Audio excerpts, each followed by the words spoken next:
हमारे यहाँ 150 से 200 वर्ष पहले ज़्यादा जो खाया जाता था उसको हम कहेंगे गेहूं नहीं था वो, और वो चावल भी नहीं था। वो था सामा, कंगनी, नाचनी, बाजरा। ये जो चीज़ें हैं ये कम पानी में उग जाती हैं। जैसे ज्वार है, बाजरा है, कोडो है, इसको ज़्यादा पानी की ज़रूरत नहीं, बस एक बार बीज लगा दिया, उसके बाद बहुत थोड़ी सिंचाई की ज़रूरत है। तो आपको बहुत ज़्यादा वाटर पंप्स की भी ज़रूरत नहीं। करीब करीब 80 दिन से 90 दिन में ये फसल तैयार हो जाती। अभी आप जब जाएंगे तो आप देखेंगे कि जहाँ हमारे गाय का बाड़ा है उसके पीछे हमने सारी ज्वार बोई है। माने हमने नहीं बोई है जो हमारे कर्मचारी हैं और जो हमारे शिष्य हैं वो सब ने मिल करके ज्वार को बोया है। और ज्वार के साथ साथ इधर दूसरे खेत में कंगनी को बोया है। पहले यहाँ भी समझ नहीं थी तो गेहूं चावल लगता था, लेकिन पहले हमने चावल बंद कराया, फिर हमने गेहूं भी बंद करा दिया। तो बाजरा, ज्वार, कंगनी, और अगली बार अब हम यहाँ पर कोडो और सामा लगवाएंगे। सामा माने जिसे ये दिल्ली और यूपी में स्वांक बोलते हैं, नवरात्रि में जो खाया जाता है। ब्राउन टॉप या जिससे हम सामा, कंगनी, ये जो मैं नाम ले रही हूँ, इनके स्वास्थ्य को भी बहुत लाभ है।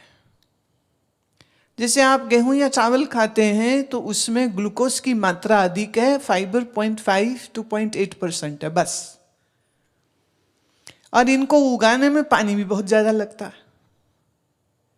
फिर कंगनी, सामा आदि चीज़ों को जब हम लगाते हैं पानी भी कम लगता है, और इसके हर ग्रेन में 11 से 12.5%, 12.5% फाइबर होता है।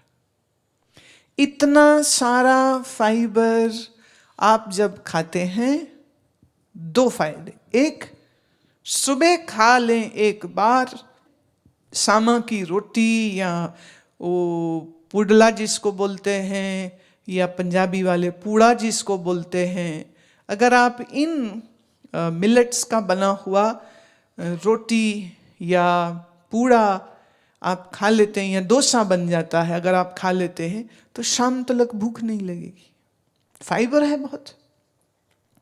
फाइबर होने की वजह से क्या है, गेहूं चावल खाते हैं तो ग्लूकोज बहुत ज़्यादा बढ़ जाता है, और आपके जो सेल्स हैं उनके लिए मुश्किल हो जाती है, और आपके लीवर के लिए इतना सारा ग्लूकोज को अपने सिस्टम में अब्जॉर्ब करने में मुश्किल हो जाती। इसी से फैटी लीवर होता है, इसी से कोलेस्ट्रॉल बढ़ता है, ग्लूकोज की मात्रा जब आपके रक्त में ज़्यादा हो जाती।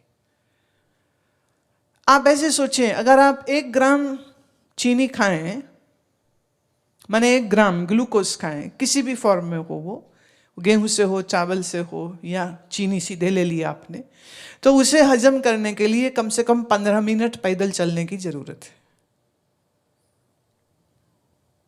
और आपने 2 रोटी खाई और चावल खाया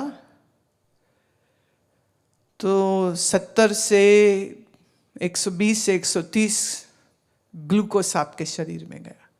कितना पैदल चलने की जरूरत है? इतना तो हमारे पास समय ही नहीं है,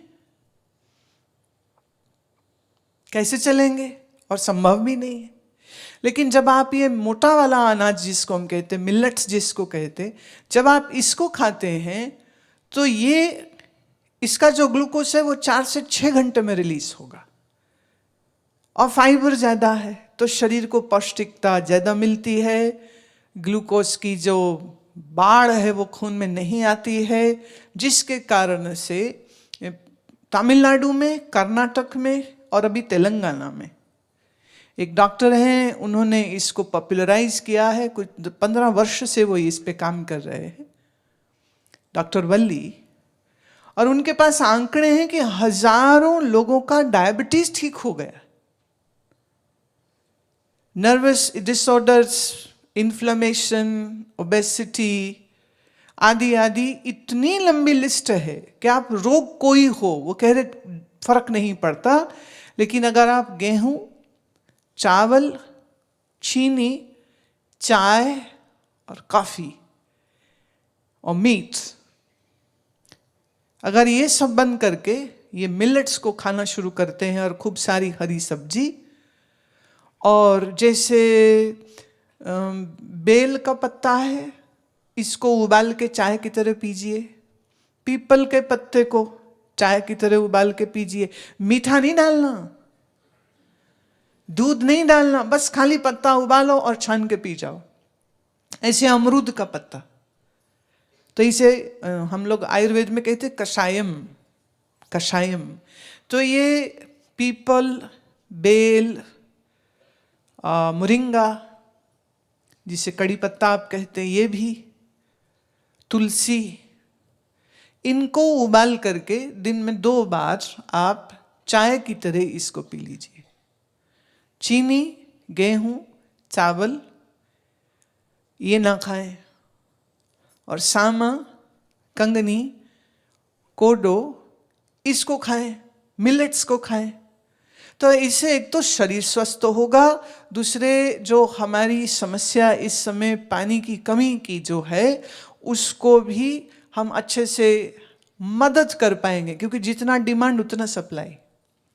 तो हमको जिस प्रकृति के साथ ये शरीर आपका बना है, जिस प्रकृति के साथ ये शरीर हमारा पल रहा है, हमें उस प्रकृति का बहुत ध्यान देना चाहिए और खान पान के समय पर हमें बहुत बुद्धि लगानी चाहिए।